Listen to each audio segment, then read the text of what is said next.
November is Indigenous Education Month. The month also proudly marks Indigenous Veterans Day on the 8th. First Nations, Inuit, and Métis people in Canada have a long and proud tradition of military service to our country.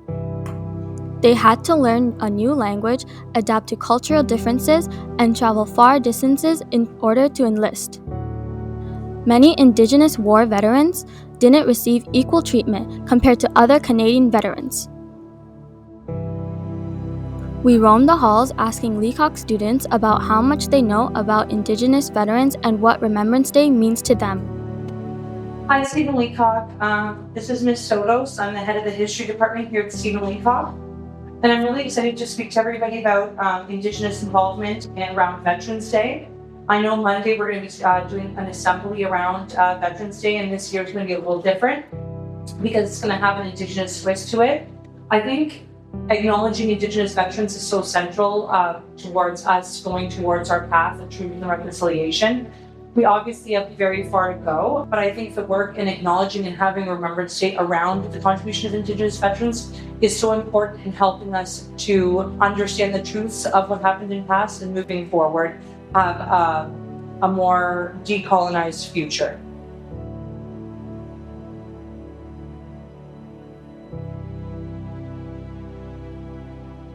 Now we are using education in our curriculum to teach young people about the contributions of First Nations people to our country. I think it's extremely important because, like I said before, when I grew up, they were an overlooked group.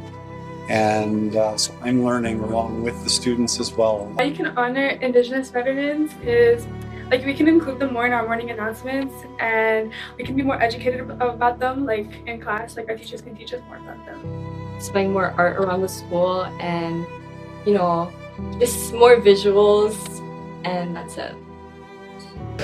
By giving the moment of silence to all the soldiers. I feel like for Leacock, we could host an assembly which includes pictures and images to help better remember the Indigenous veterans. Announce it first during school, so to let everyone know, and then after that maybe put up posters of Indigenous families and stuff.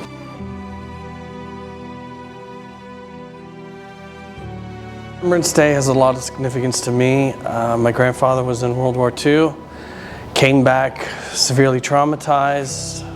It's not something he would talk about ever. Even as a kid, I'd ask him about war stories and stuff like that, and he was just too traumatized from it. He left his wife to go over to Europe for 4 years. Can't imagine what that'd be like, leaving your family behind and everything like that. I know his brothers also went with him.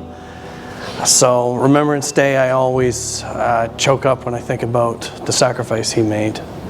Remembrance Day is a solemn day where we remember the things that the soldiers did for us and really appreciate the sacrifices that they made, because some of them died for our sake, so our lives could be better. Remembrance Day means we recognize the fallen soldiers who served in the military, and we remember them not just mentally but spiritually, as if they're still with us till this day.